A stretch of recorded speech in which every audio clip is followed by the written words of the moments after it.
everybody, Sickness here again to talk to you about what I bought and what I watched today. And today, went out to Goodwill, got myself 6 new VHS tapes, all for 10 cents a piece, and 2 CD soundtracks, all for 97 cents a piece. Let's take a look at what I got. The first 3 titles I picked up were all from a PBS documentary series called The Dinosaurs. Now this actually is a 4 VHS set documentary. Unfortunately, I am missing the 4th VHS tape. Definitely a shame, but for 10 cents a piece, I had to pick these up anyway. I love PBS documentaries. I love learning about dinosaurs. I am fascinated by dinosaurs, so I think this is going to be a great watch. Though I'll probably wait to check it out until I end up coming across that 4th VHS tape. Definitely a shame they didn't have it there. I even went back a few hours later thinking, maybe I missed it. I just went back anyway, and they definitely didn't have it.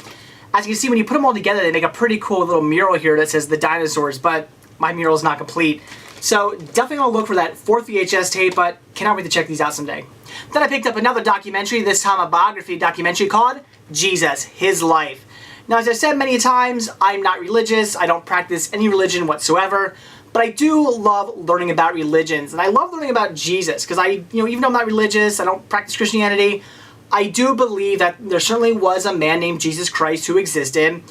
Whether or not he performed miracles or was the Son of God, who am I to say? I don't know, but I certainly believe he existed, and I love learning about his life.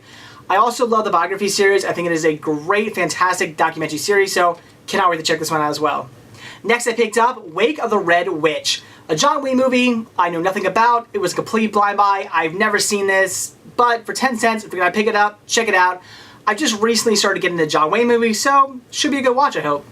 And the last time I picked up was sing-along songs, very Merry Christmas songs. As I said, I'm going to try to pick up as many of these sing-along songs, tapes, and DVDs as I possibly can. I hope someday they have the entire series, and I do come across these pretty fairly often, so in theory, I should eventually get the entire series of these. So definitely had to pick this one up. I really know nothing about it. The only one of these I've seen is the Disneyland Fun sing-along songs. I like that, so this should be a great watch. But like I said, also picked up 2 CD soundtracks, the first one being the soundtrack to Shrek. A decent soundtrack. I love the movie. I do enjoy listening to the soundtrack, so had to pick this one up.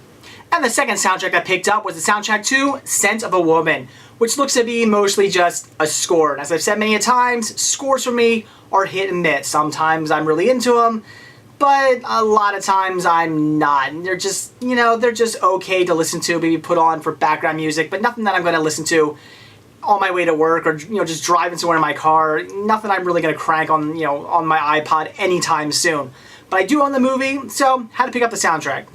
So that's it for what I bought today, so now it's what I watched. And today I checked out Everest, a documentary that I have seen before, but I really wanted to watch this one again because the morning show that I listened to on my way into work, one of the DJs was talking about Green Boots. And for those of you who do not know who Green Boots is, he's a man who actually died on Everest, and he's located on one of the main, the main pass to get up to the summit. And when you go up there, you're going to pass his body, because when somebody dies on Everest, a lot of the times, they never recover the bodies because it's just too difficult. It's way too difficult to take a team all the way up to however far up these people are, get the body and bring it back down. You're looking at other people dying if you do that because it's such a dangerous climb. So if you die on Everest, there's a good chance your body will just be left up there forever. And a lot of times the bodies are frozen solid and sort of kind of mummified, but mummified in a sort of, frozen state. So there's this guy called Green Boots who, look it up. You should, Google Green Boots. It's pretty eerie to see these people just walking by this dead body and just photos of this dead body that's just been there, I think, since 1996 and is still there. And there's also many other dead bodies up there as well. They were talking about that also, just how dangerous the climate is, and then they start talking about all the dead bodies, and I just started thinking, wow, that's really crazy that there's just these dead bodies up there. And I Googled it and looked up all these just corpses that are laying up there, and it's pretty creepy and pretty interesting in a very morbid sort of way. But it got me kind of excited to, watch some documentaries on Everest. So had to pop this one in. It is only, unfortunately, 45 minutes long. It is an IMAX documentary, so just a short little IMAX movie. It was pretty well done. I'd say the thing that upsets me the most is it says filmed during the infamous 1996 climbing disaster documented in Into Thin Air. So I would rather have them talk a little bit more about that disaster. They touch on it, and that was sort of a letdown. If they would have talked a lot more about this great big 1996 climbing disaster, basically a bunch of people went up and a bunch of people did not come back down. There's a whole lot of people who died. I think the most in Everest history at once who died in this 1996 expedition.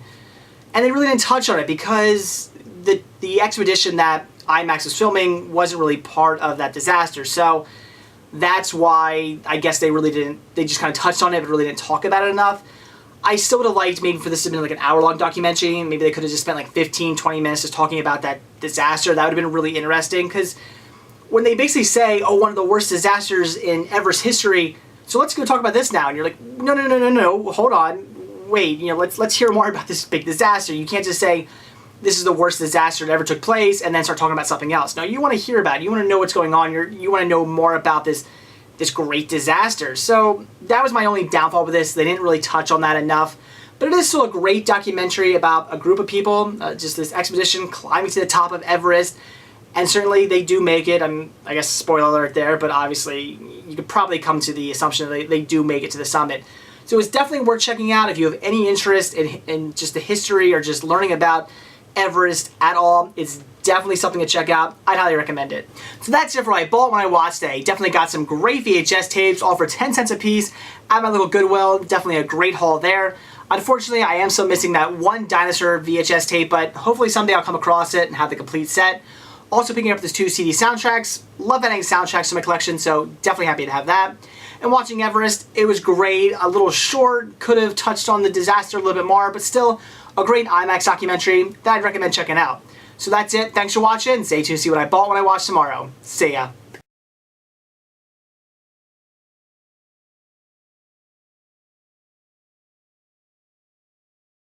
I love learning about dinosaurs, so I'll definitely be... Fuck!